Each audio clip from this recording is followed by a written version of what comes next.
I'm fixing to harness up my girls here. This one's Clara, that one's Missy. Now what I've done so far, I've brushed her. This is her shoulder, and that's what carries the load. You can see on the peak of her shoulder she's worn the hair off because she works hard and her collar bears a little too heavy there. I could stand to do some adjustment. But all this fur here on both sides, the very first thing you always do before you harness them up is you clean all this fur so there won't be any seeds or stems or sticks or grit in there to make it painful for them. Of course, the second thing you do is you clean their feet. I've already done them, but you can see that foot's clean. And you brush them all over.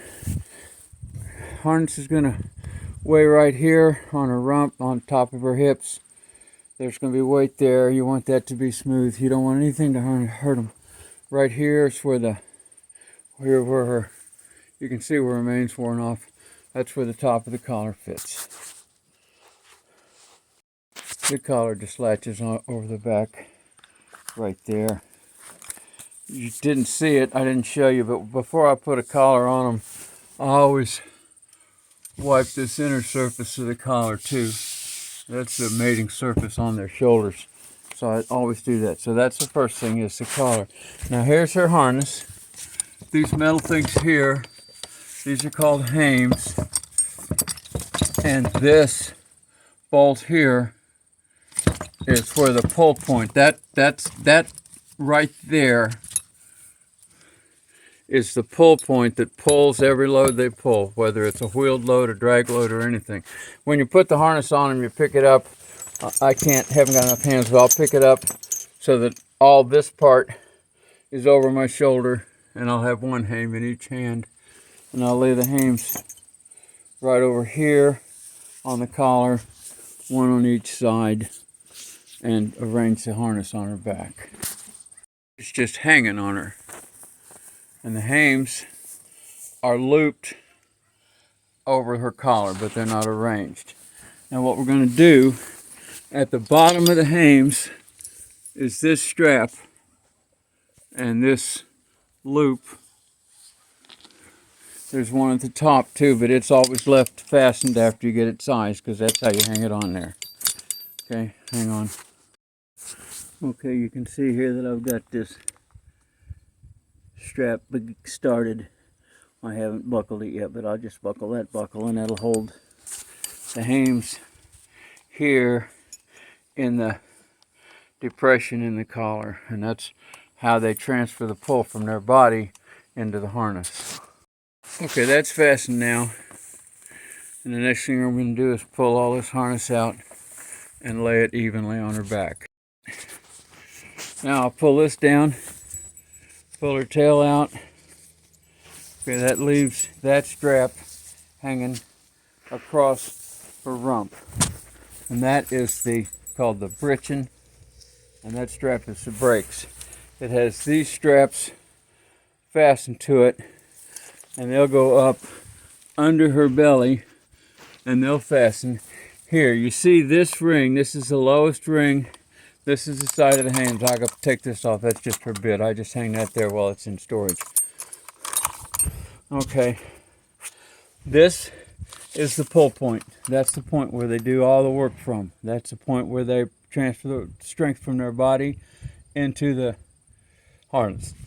These straps here are just to keep things arranged. This is for the lines. I'll come back to that. Okay. This strap that hangs in this ring, it's got this hanger and hook on it, and that's what's going to hold up the front of the tongue on the hitch. So you'll see that it's got this other buckle here, and it's got this long strap that's hanging down from it here, and that strap will go under her tummy between her front legs. So I'll bring this strap that I showed you over here, and I'll hook it here. Okay, now this, You can see it from in front. Hey, put your head up, baby. That's the hanger that the tongue is going to be hung on. And you can see now that strap hanging down. That'll go between her legs and towards her rump. This saddle strap here is a back saddle. It mostly just holds stuff together unless they are working single. Okay, and it buckles under her belly here. And this strap that hangs from the neck strap will go above. I'll show you in a minute. Laying on my back beside her now. You can see how that strap, oh baby, you had to walk away, didn't you? See how this strap here hangs down. Honey, stay. I know, you're not used to me down here, but just stay there. Okay, these straps snap to that. These straps come from her britchin. There's her britchin. We're looking up at her behind. And these straps come back up under her tummy here. Hang on. You can see I'm looking up. I'm laying on the ground under her. There's the britchin. The strap pulls on the britchin. It goes under her belly. The two of them hook to this one that I just put over her belt, and that goes up to that one. So what happens when the wagon tries to go forward, it pulls forward on this snap, and that pulls on these under her belly and pulls all the way up to there, and that's the part of her body that provides the force that holds back on the wagon when it's going too fast or when she's going downhill. So that's how this whole process works. The britchin is the brakes. They use it to push back, and the collar is the front strength. They use it to pull forward. This here brings the brakes force up to the front of the tongue, and these, which are called traces, take the pulling force to the back. I'll show you that in a minute. Okay, now here I've put her bit in her mouth. It's just across. This isn't how you're supposed to do it, but it works for my donkeys, and until I just hang their bit by this strap, which hangs to the side ring, cheek ring on their halter. So I just drive them with a halter and no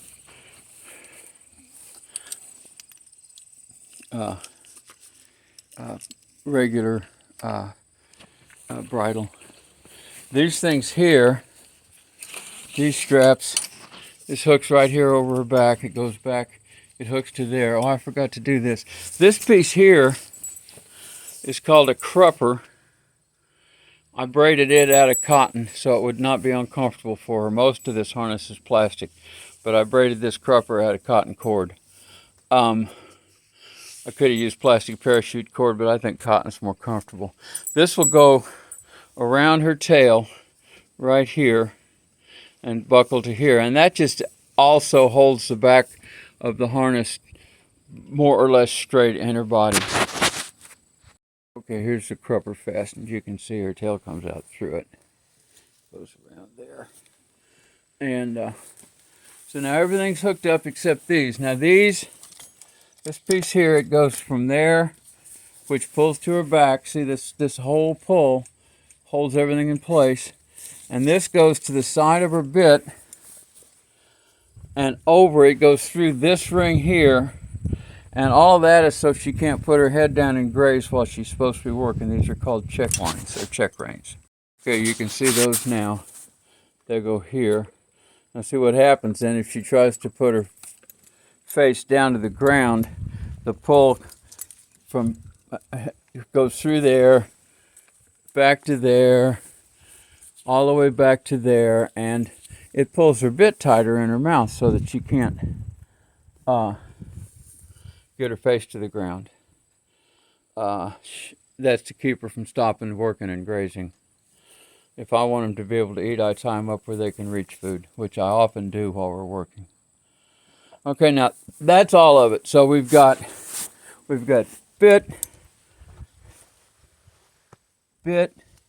bridle, although it's not, check reins, collar, hames, traces. Now see, these traces, I'll show you how they work later, but they unsnap off of there, and they come back like this, and they're what pulls the load all the way up from her shoulder. The pull comes back to the cart. These things here are just hooks, temporary hooks to hang the traces while they're not working.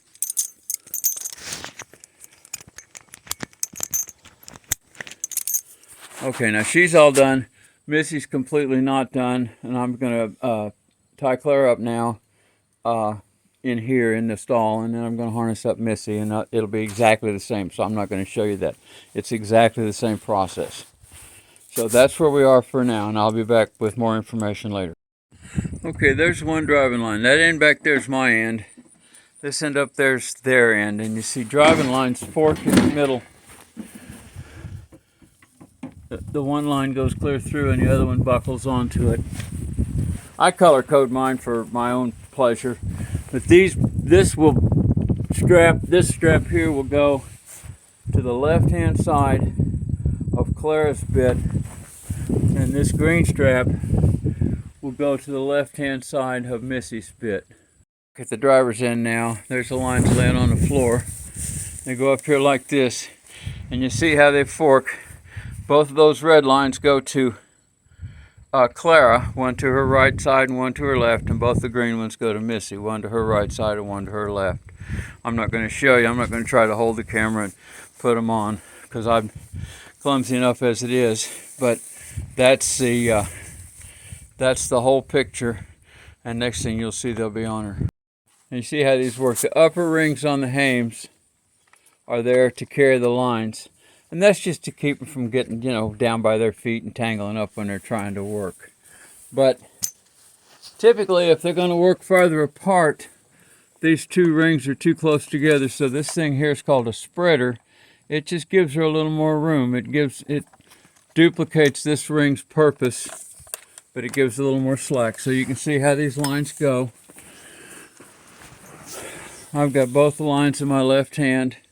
The left one goes to Clara's left side and Missy's left side up there, and the right one goes to Clara's right side and Missy's right side. And the reason they're function around is because almost always before I pick up the lines I untie them, and the minute I pick them up we go out. So we'll be going out here in a minute, and I'm going to go put them on a cart. I'm going to show you that process too. Okay, the girls are there. They're just eating. This cart here is the one we're going to use today. I'm going to hook them up to it. What they'll do is they'll come over here, they'll walk across this tongue so that Missy will be on the far side and Clara will be on the near side. And then I'm going to show you exactly how I hook all these pieces up and what they do. Okay, they're in the spot there. No, baby, just stand. This is easier for them when I'm not. Now what I'm going to do is I'm going to pick up this neck yoke. Hang on, Clara. I know, honey. I'm going to pick up this neck yoke by this ring right here, and I'm going to hang that here, and I'm going to take the other side and I'm going to hang it here, and that's what gives them the ability to stop the load. Hang on now. Here's that part. Now that is the brakes from the front of the tongue through the neck yoke straps back under the bellies to the britchin. We haven't hooked up the pull yet. You see those hooks back there are still empty.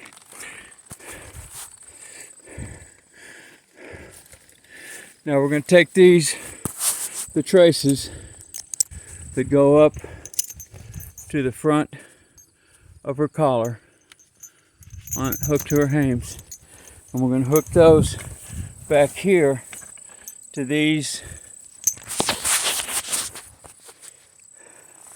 two separate pieces, and that gives them leverage so that they can pull different. Hang on, baby. And Missy's still not. So now I'll go over there and I'll hook Missy up. Okay, now everybody's hooked up. You can see Missy's a couple steps in front of Clara here. That's why that thing has all those leverage points on it, so they can even it up. You'll also see that I've got two links hanging here. That's because the hitches aren't always exactly the same length, and this gives you the ability to adjust it so it properly fits them. Here's her britchin. There's the straps that give her braking power. There's our traces. Okay, now what we're going to do is we're going to haul that load of manure over across the road and dump it. But this is all for now. they're coming to me because they think I'm going to give them goodies, and they're probably right. Whoa, whoa, right there. But these girls have just stood with nobody holding them, under no force control, for all this video. And I want to tell you that these are good girls.